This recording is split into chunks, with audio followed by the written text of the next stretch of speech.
So now my fingers are starting to thaw out and this freezer is completely full. We have a lot. That was a whole pig.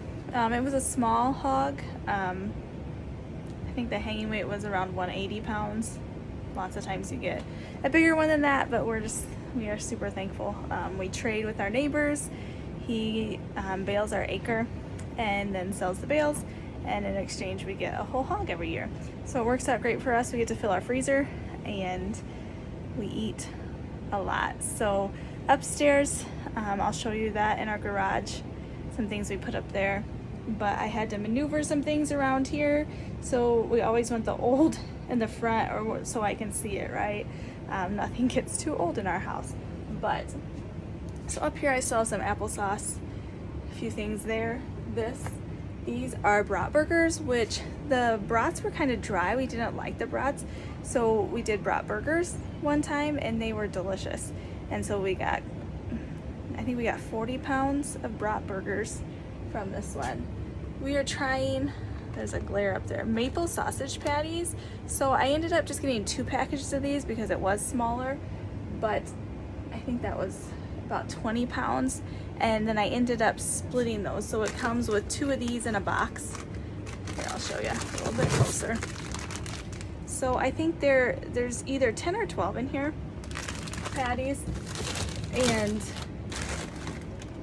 so it comes with double that in a box. So there was like 20 to 24 in a box. And so I split them up into freezer bags, and so then I can just take one up easily upstairs. These boxes are the same way, and I might do that later. I haven't decided. I wanted to see if they all fit in here and they won't get freezer burnt. It's okay, but I might put them in freezer bags just to help, since we got more this time. And grilling season, we use a lot in grilling season, but it's coming to an end a little bit. It's getting to fall, so I might end up putting these in freezers of black bags just because they will stay better. That's what we have up there. These are sausage links, all these from last year. So we have this many packages of sausage links still that we're using from last year. I love those in breakfast casseroles. Justin makes them a lot on Sunday mornings, but that's from last year. It is beef fat, kidney fat essentially. That is really good. Like, you do tallow and different, you render it down just like I will the lard that I got with this pig. But with the beef tallow, it's more for like cosmetics, so like dry hands and different things. You can put essential oils. I have not made anything with that yet. I need to buy like a different pot that I don't cook in to use for if I decide to make something like that. I need to get some more time, I think, is what I need.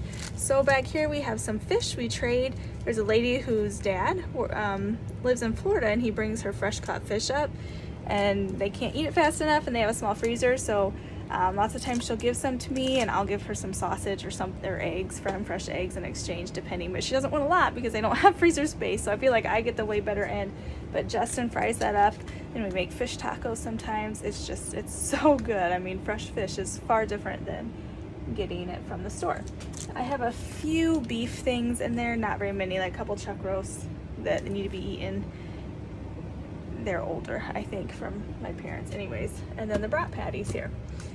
This is a really old freezer meal I either need to use or get rid of. Like, it's old. It's one of those that got fallen between the cracks. Here's lard from the last pig last year, so I need to render that down. I told Justin we're gonna get the roaster out. I really need to render down lard because he loves to cook with it. So you can render it down and then you freeze it in jars. Typically, it doesn't have to be a jar, but that's the way I do it. So I need to render all that down. There's 2 bags. And then this is my old bacon we still have from last year. I've kind of been hiding it from my husband, right? So we still have plenty left. These are all the jowl and ends. So the jowl it's more fatty, but it's great for flavor. So sometimes I'll cook that up if I'm sauteing vegetables or something. It gives it a lot of flavor. I don't always eat it because it is fatty. I know a lot of people who fry it up and they use it like on soup or put it in soup, and then sometimes they might strain it out. But anyways, you don't want to waste it. I'll just say that because it's too good for that.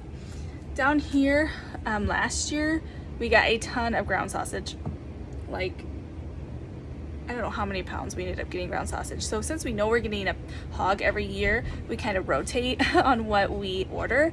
So last year I did a ton of ground sausage and I didn't get much of the full cut. So this year I got our ham and ham roasts again, and the pork loins. I think those were the main big ones. I didn't get any pork shoulder. Justin's really good at the pork shoulder ones. He will, what am I trying to say? Smoke them and shred them.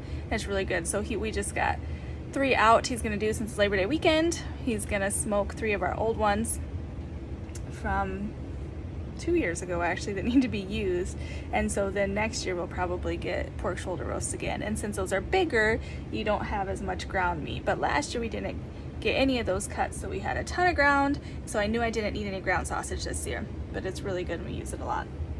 This is our bacon that we got from this. So a whole hog, I'd say we got 1, 2, 3, 4, 5, 6, 7, 8, 9, 10, 11, 12, like 12 to 13 pounds of bacon, which is pretty good. You know, I mean, bacon is an expensive cut right there. You know, you go to the store, it's like at least $6 a pound for bacon right now, unless you find like super cheap. But so that right there, I mean, it's worth it. We get bacon every time. Down here are just soup bones. They're just beef bones. I need to be doing that. So there's that. And then over here, these are my newer soup bones. These are my organic ones. We have 3 pounds of deer burger left. That's it in here. This was the new pork tenderloin. No, this was the old pork tenderloin from last year. Actually, I did get that. And then these are some like pork hocks, and this is 1 beef chuck roast. The pork hocks, I love ham and beans, and so I use those. They give a lot of flavor if you do ham and beans in a crock pot or instant pot or something, but my family unfortunately doesn't like those. So then we have this. These are Girl Scout cookies that we froze. They probably need to go too. I think they were from, I don't know, sometimes you just keep stuff in there even when you don't realize it. So anyways, that is a freezer. That's what mostly a whole hog looks like. I will show you what we did put upstairs with the hams and the pork loins. Now you guys are in my garage, our really small uninsulated garage where I have way too many freezers, but they work, so I'm thankful. So in this deep freeze right here, we put, you can see up here, we put our hams in here. 1, 2, 3, 4, 5, 6. We get 6 ham roasts, looks like, just maybe. I think we got 6 hams. So that's pretty good from a whole hog. And then in here, these are down here, the 2 huge pork loins, like, are sticking together, unfortunately, because we always have something wrong from the locker. It gets really frustrating. This time they stored it under something where there's like ice that melts or something.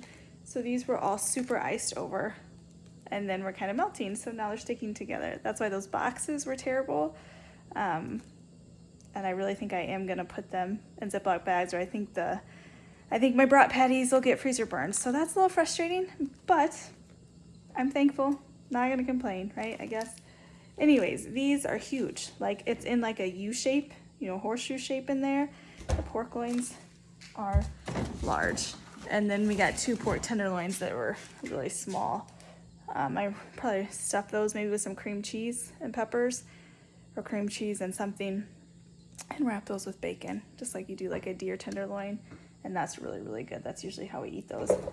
But that is what we get from a whole hog. So if you're like, that doesn't look like that much, or it looks like a ton, I don't know what you're thinking, but like I said, if I showed you what we got last year versus this year, it looks completely different because it depends, 1, how big is the hog, how much is the hanging weight, and 2, it depends what kind of cuts you get.